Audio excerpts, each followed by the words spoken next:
As I was thinking about this sermon earlier in the week, I thought of all of these words that begin with P that really describe the power that's there in 1 Corinthians 13. And I thought about calling this, a bowl of peas or a garden of peas, because there are so many words here that begin with P, but there's principle. And love is a principle. It's not a law.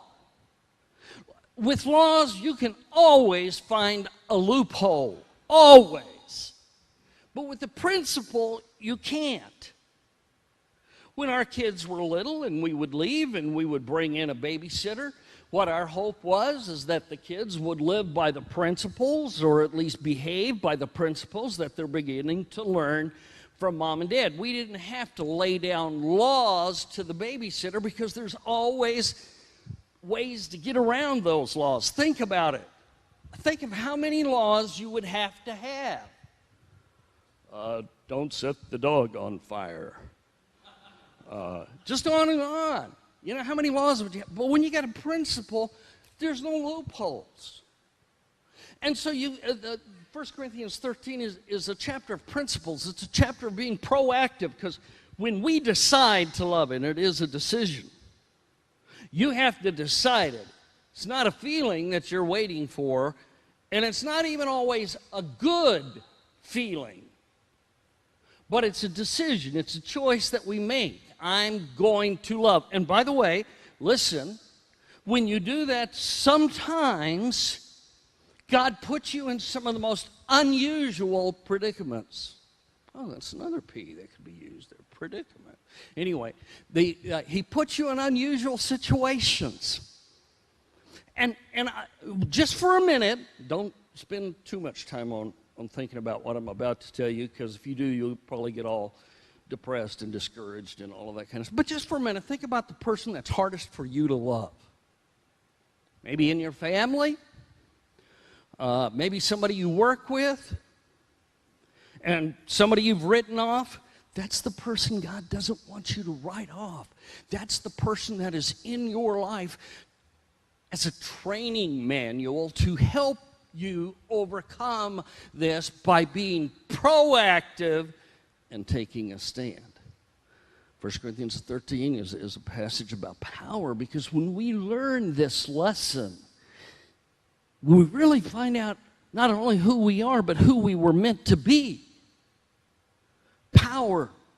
We have power because we have choice.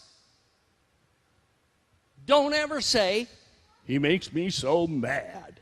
Nobody can make you do anything. Well, she makes me so frustrated. Don't say that. Nobody can make you. Have free will, and when you use the choice to be proactive, you choose how you're going to respond. When you respond in a negative way like that, what happens is you have let somebody else have control of your life. You have relinquished the control of your life over to somebody else. 1 Corinthians 13 is a book about passion. 1 Corinthians, but we're going to talk today about priority. Don't worry, we're just using one of these, okay? This is a chapter about priorities. Priority, and if you put it in the definition of the context of the scripture that we have right now, it's a way of life that is best of all.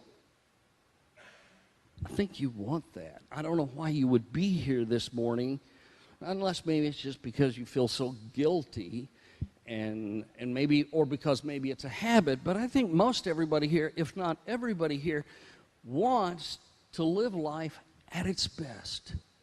Here's the passage right here that deals with that. So what are your priorities? How do you determine what your priorities are? Ask yourself these questions. Where do you spend most of your time? Where do you spend most of, you say, well, at work.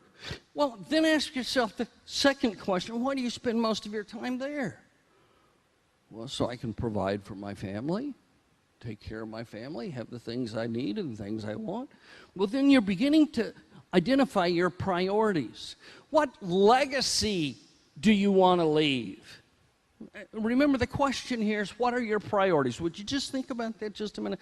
Just ask yourself, what are my priorities? What's the last thing you think about before you go to sleep at night? What are your priorities? Another way would be, what would you like to have written on your tombstone? I don't think they call them tombstones now. I think they're grave markers, gravestones, something. But I knew tombstone would communicate, so I've used the word tombstone. When I was in graduate school, I had this hobby of collecting unusual epitaphs. Epitaph is something that's written on a tombstone. Do you remember the Bugs Bunny guy? I can't do it. That's all, folks. Can anybody do that? Can you do it, Tim? That's all, folks. Well, this is the guy who did that, Mel Blanc.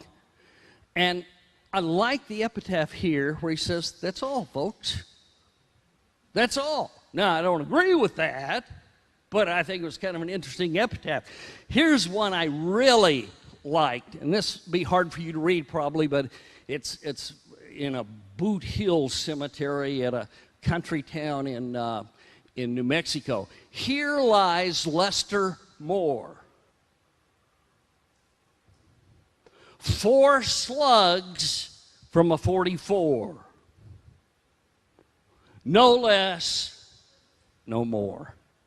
I love that. No less, no more. Lester Moore was his name. William Hahn. I told you I was sick. This one's probably a little harder to read, but this was by a computer tech. Connection reset by peer. And then it mentions the guy's name and says he logged out. He died. So he's logged out. Well, here's the one I want to get to, though. We're talking about all of these words that begin with P. Here's the one I really like. James D. Pease. This ain't peas, it's just the pod. Peas shelled out and went to God. I like that. I really like that one. So what are your priorities? What are your priorities? I don't know if this story is true or not. It's probably just a preacher's story, but, well, I probably shouldn't say it like that. It may not be a true story, but I heard it as a true story that this lady was at a Super Bowl game, and the seat next to her, and it was a great game, 50-yard line, great seat in the area, in the stadium there. And she's on the 50-yard line, but there's an empty, vacant seat next to her, and this guy comes up to her and he says, how in this world did you end up with a vacant seat? I mean, people try to get these seats. They pay hundreds and thousands of dollars to get these seats. How did this end up vacant? And she said, well, it was my husband's seat. And the guy said, well, why isn't he here? She said, well, he died. And the guy said, oh, I'm so sorry to hear that. I really am sorry to hear that.